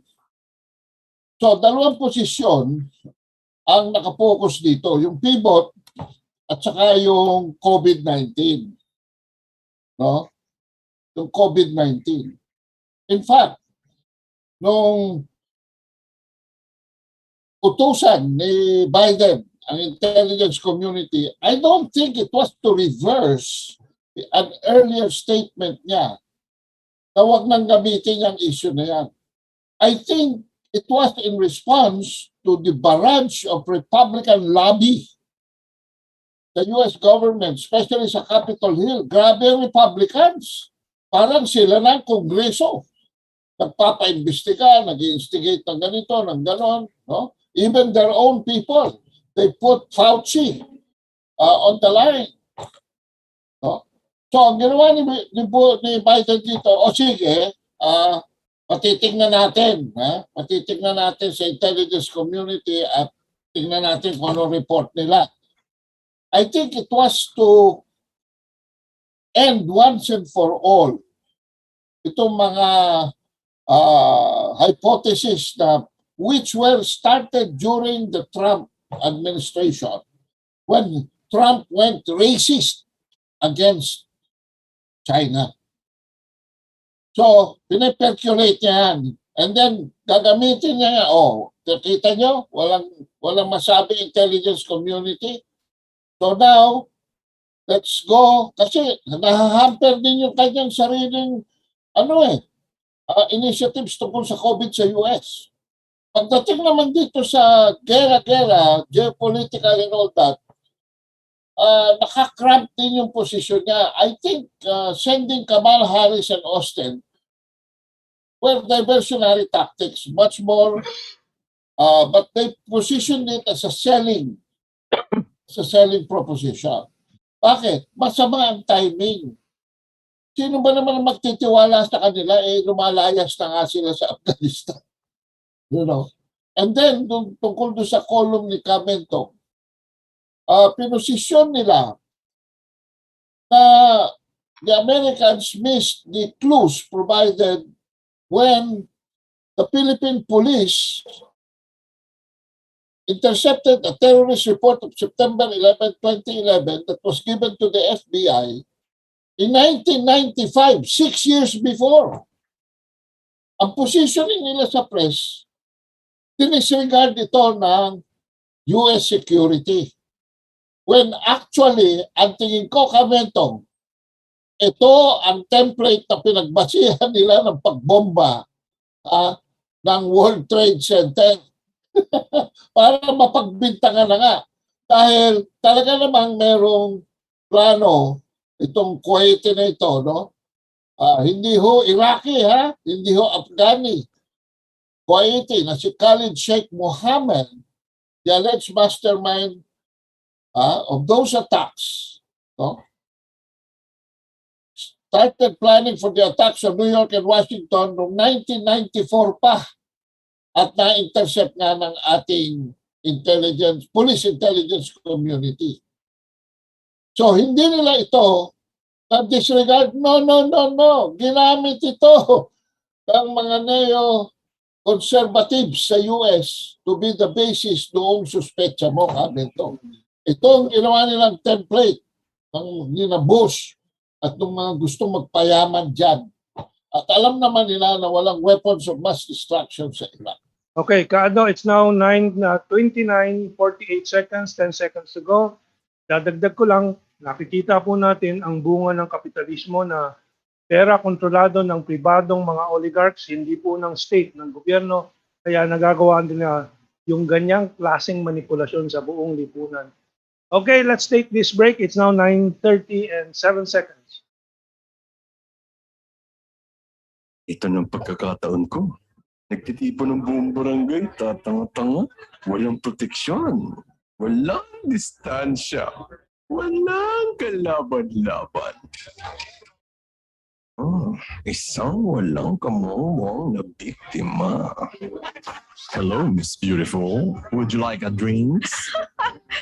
Body shots tayo! Yung pagkakataon, hintay ko. Game ako dyan! Dito mo na sa balikat mo makinis. Tapos, dito naman sa liyan.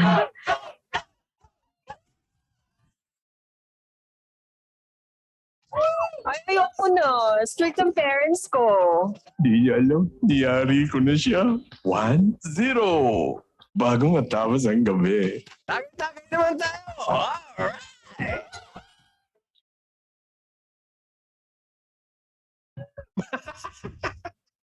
$306-0.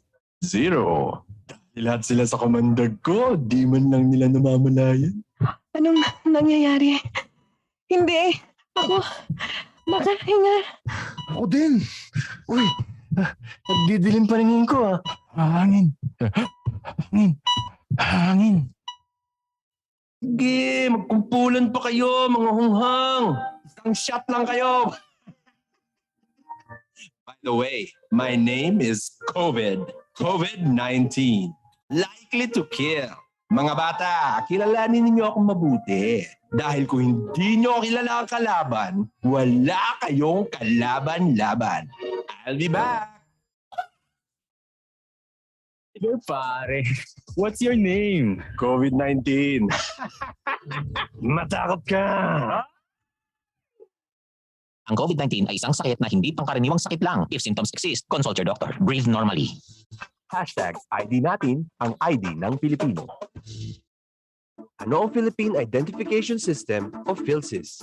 Ang Philippine Identification System o PhilSys ang magiging central identification platform na magbibigay ng valid proof of identity o patunay ng pagkakakilanlan para sa lahat ng mga Pilipino na maaaring i-verify digitally.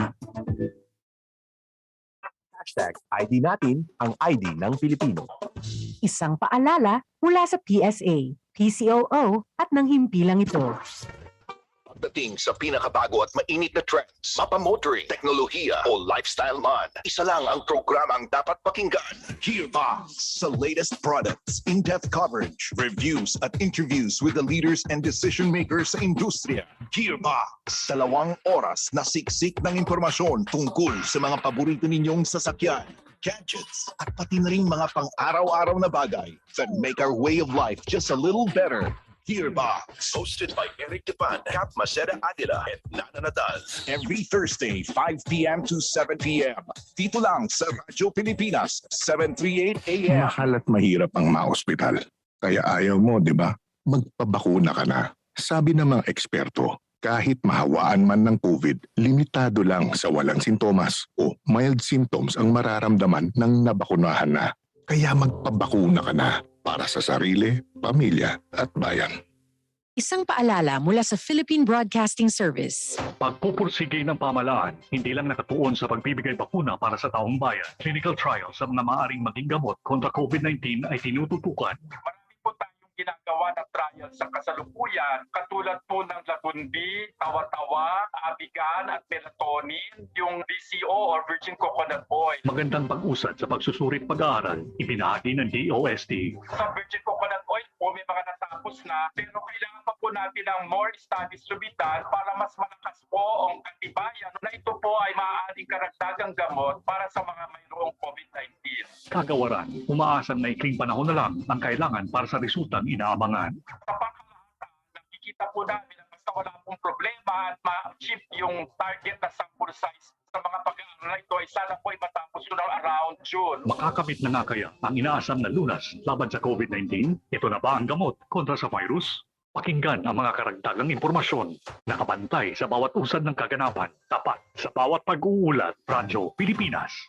Mahalagang issue, maiinit na balita at talakaya alamin sa mas pinaganda, mas pinalawak, mas Radyo Pilipinas, 738 sa Metro Manila.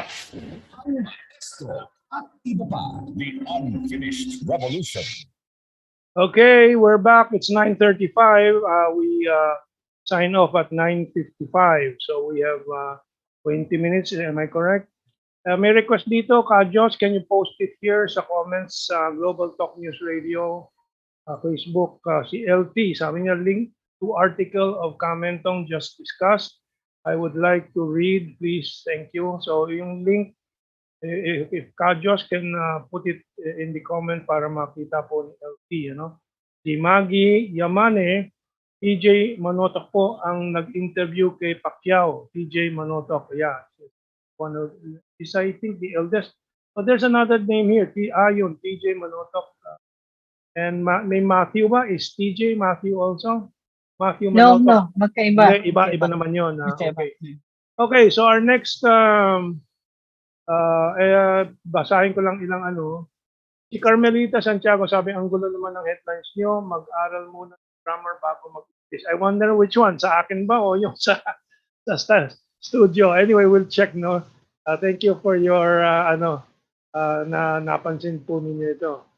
And si RS, Waynina de la Cruz, Mentong, nanood po ako ng Geopolitics in Conflicts this week.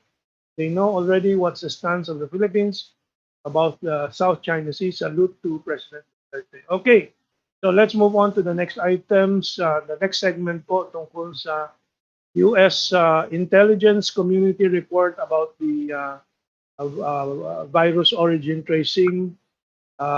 Unang-una po yung gawa ng cartoon ni Steven Pabalinas ng Manila Times po, lumabas sa August 28 kahapon. Ito po sa harap po ninyo, sa screen po ninyo, yung cartoon ni Steven Pabalinas. No? With Uncle Sam, pinipigilan yung paglabas ng 200 US biolabs worldwide na mga virus information at tinuturo ang China, Panda, at ang WHO na nag-i-examine ng China, ng one lab. Actually, may bagong, I have a new article coming out next week on this, no? But may latest forum na kinonduct yung 11 WHO team sa China. At sila ay naiinip na hindi nila ma-examine yung mga sa labas ng China na mga possible origins ng COVID-19. Hindi po natin mababasa sa Western media po yan, and sa social media, pero nandun na po, and that's why I wrote that article. So the Wall Street Journal, however, reports na kahit na 9 na pong araw na po na dumaan mula nung Mayo na inutos po ni President Biden sa kanyang intelligence community daw na reviewin po yung mga conclusion ng WHO team to China at yung origin tracing report. Ito po ang after 90 days, ito po ang conclusion, new US intelligence, and this is coming from an American outlet, the Wall Street Journal. New US intelligence report doesn't provide definitive conclusion on COVID-19 origin. The review followed previous efforts to corral evidence that ended in bureaucratic infighting and failure. In other words, ang mga intelligence agencies ng Amerika mismo ang nag-aaway na rin tungkol dito kasi meron sigurong may premise na gustong puntahan na galing sa China, meron namang medyo based pa rin sa objective scientific facts. And therefore, nagkakahati po sa Amerika dito. Anong suma total, ano po ang conclusion? Merong nagpepeke po o gusto magpeke. Ito naman ang ulat ng USA Today. Dated August 28 din. Kahapon lang lumabas ang ulat. US intelligence finds China did not know about COVID-19 before outbreak, still divided over origin. Again, yung ati doon sa American intelligence community. And ang reaction po ng Global Times ng China, in the origins tracing farms, the US acted dramatically. Yung madrama daw. Actually, a better term for this would be the US acted theatrically. Talagang maraming drama para sa aking tingin, intention lang malihis po sa investigasyon doon sa Fort Detrick tulad ng sinasabi ni Kaado. So we'll start with Kaado this time, Madam Ana, kasi he has been really itching to discuss this. So Kaado, please go ahead. Well, this is a dead end kung dito sila pupunta to prove China as the source and yung sa Wuhan, no? Why? In my recent readings, triggered by this article of Ralph Barrett, the coronavirus hunter that is now under the spotlight, released August 18, 2021. Ang SARS-CoV-2 that was found in Wuhan, pakinggan niyo po mabuti ito, is a mutation. Ibig sabihin, hindi pwedeng doon nag-originate. No? Dahil ang mutation must come from something originally. And natuwang na niya ng mga findings in the past. There were some areas that were being reported in Europe where the COVID-19 Corona SARS-CoV-2 virus, hindi yung nanggaling sa China. Pero yung grandparents na nanggaling sa China at yung grandparents na nanggaling doon sa iba't ibang parte ng mundo, 5 ho yun. 5 yung grandparents. At lahat yan established to be present in the United States. Kaya walang pupuntahan ito kundi pabalik sa US. Added to the fact that in 2014 talagang naging grabe ang violations ng 200 some of the some of the 200 US biolabs abroad. Kaya nga pinatigil yung pinatigil yung yung sa gains function research. Pinatigil in 2014 ng Amerika. And that was also the time in America, that was also the time when they outsourced biolabs. So, wag na nilang i-insist ito dahil this is a dead end. And, 6 na accidents sa University of North Carolina between 2015 to 2020. 6 accidents. So, and all of these are published in scientific journals all over the US. No? Hindi ho ito China because sa mga dates nito, one was even dated 2008. So, pinupost ko ito dahil yung media lead ko po, ang date is June 30, 2019. And now I am finding more evidence as far back as 2008 when this virus was being developed by this Ralph Barrett, who had even put out in 2007, mga kabansa, a patent. Patent about methods about producing recombinant coronavirus together with 3 other investors. No? It was approved by the US patent to honor his achievement.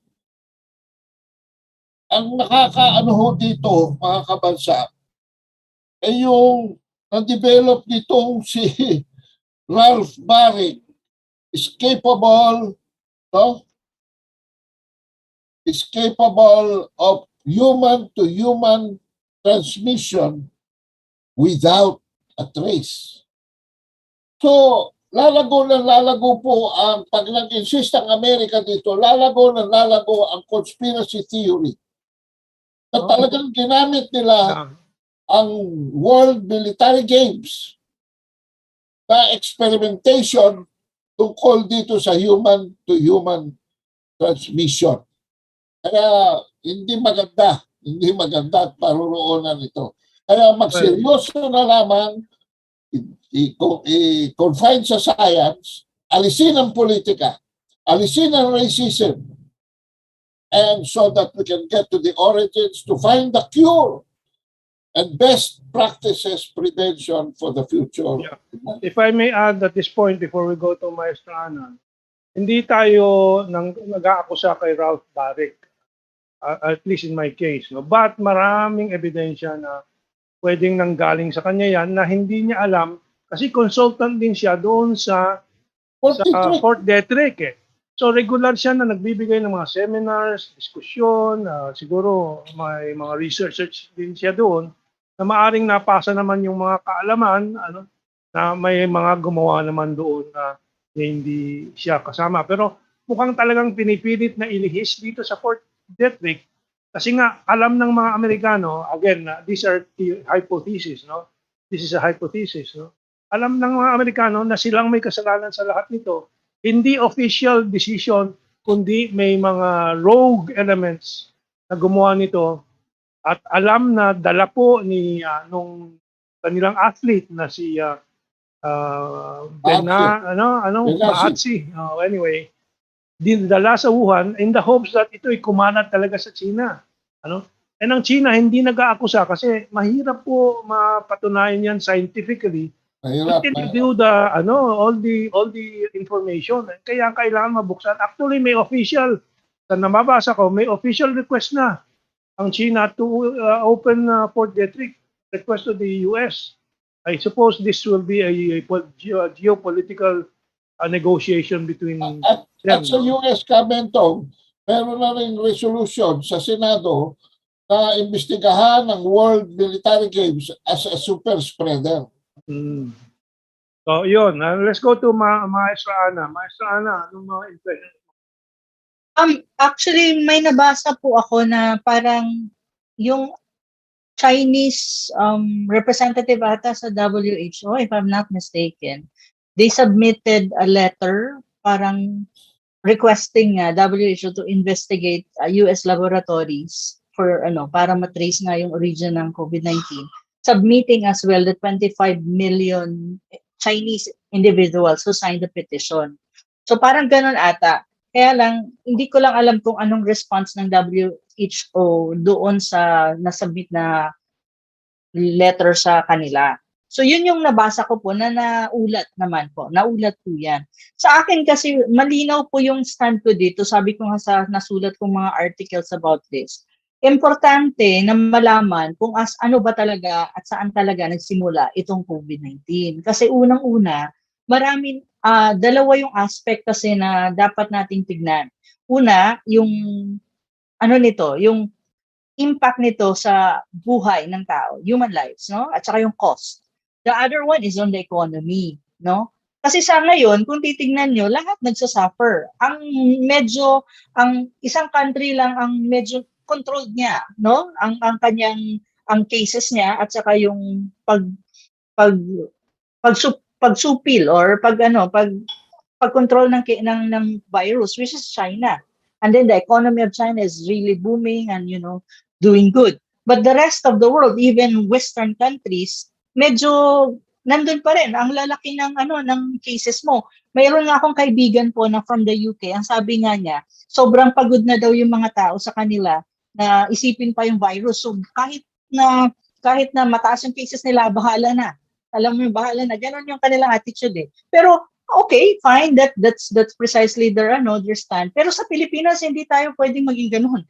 Kasi unang-una, ang ating health system ay hindi ganoon kaganda, no? So, yung nagrereklamo nga na bakit ang lockdown daw hanggang ngayon may lockdown pa rin, ganyan. Kasi mahirap po talagang maging complacent ka rin kasi sige sabihin man natin na yung mga cases natin dito sa Pilipinas ay mababa yung severe, but still ang tanong kasi diyan kahit na kapag infected ka, isolated ka. So, kailangan mo ng mga isolation centers. Mapupuno yan lahat, di ba? Tapos magpuproduce ka na naman ng isolation. That's actually, may cost yan sa finances ng gobyerno. So, maraming bagay. Pero kaya nga, ang sinasabi ko lang, very, very important po na i-open, hindi lang ng US, but other countries as well, na may nagkaroon na ng tinatawag mong mga initial cases na sinasabi ng mga scientists, ng initial cases ng COVID-19 prior pa ng 2020, before pa nagkaroon ng outbreak sa Wuhan. Kasi kailangan para makita natin kung paano nga ba, kasi diyan din natin makikita siguro ang solusyon.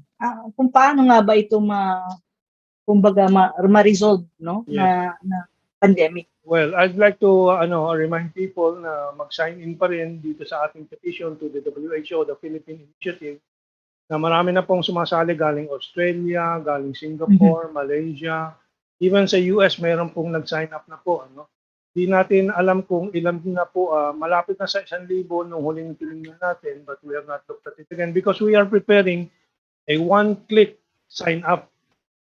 Ayan po ating pinuhunan ng kaunti para magkaroon ng, I don't know, sa technical terms na ginagamit na pag-click ng tao, yung kanilang email ay masasama na para may pruweba na totoong taong nagsasign up. No? Kasi cumbersome yung proseso sa ngayon dito sa change.org platform. Andiyan pa rin po, nilagay po ni Ka Joshua yung present petition sign up natin.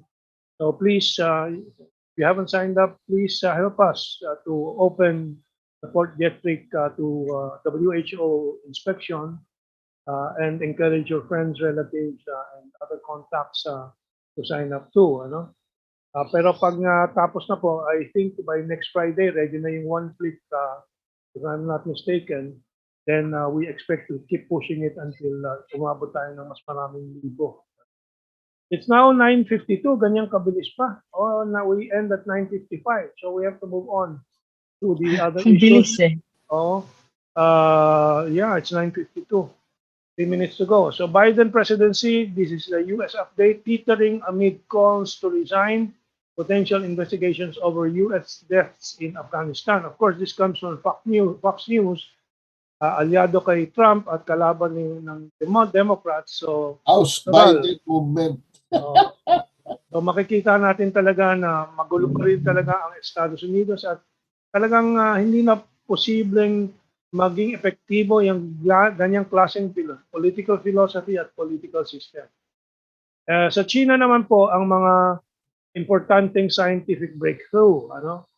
Ito po, August 22, China achieves important breakthrough in halving rice growth cycle. China has achieved an important breakthrough in controlled conditions, only 60 days in the plant factory. Harvesting, only in 60 days.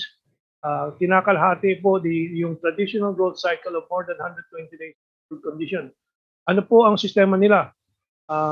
Rice factories, multi-level floors, may artificial sunlight, may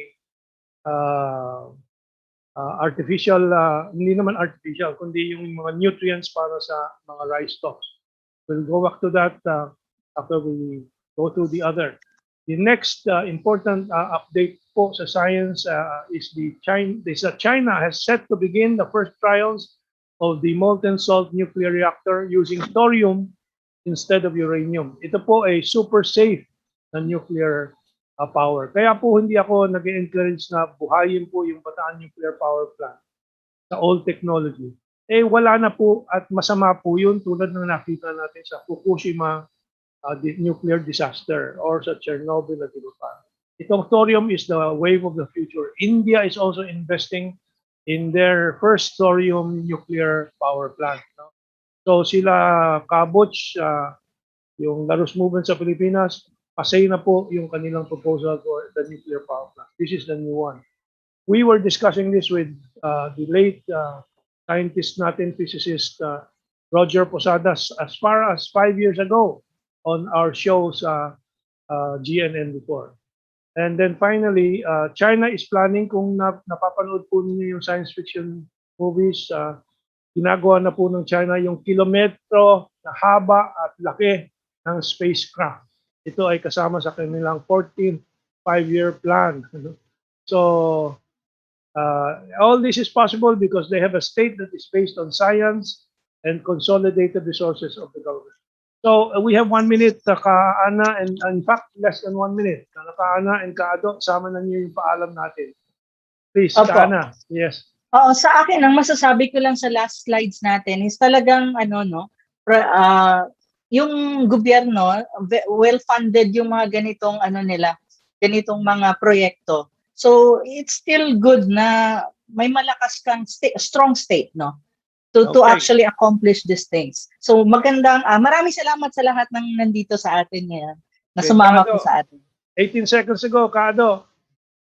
Well, mag-aral na maging maalam para ang inyong responde sa mga sitwasyon na kapaligid sa inyo ay safe, matalino at productive. Maraming salamat po sa inyong lahat. Okay, and si Mentong po, maraming salamat po sa inyo. Magtulungan po tayo na kumalat po ang totoo at pati yung hindi pa totoo na nadidiscover po natin. So thank you very much for your cooperation din dito. And see you next week. Ingat po ang lahat. Bye-bye. Know your own.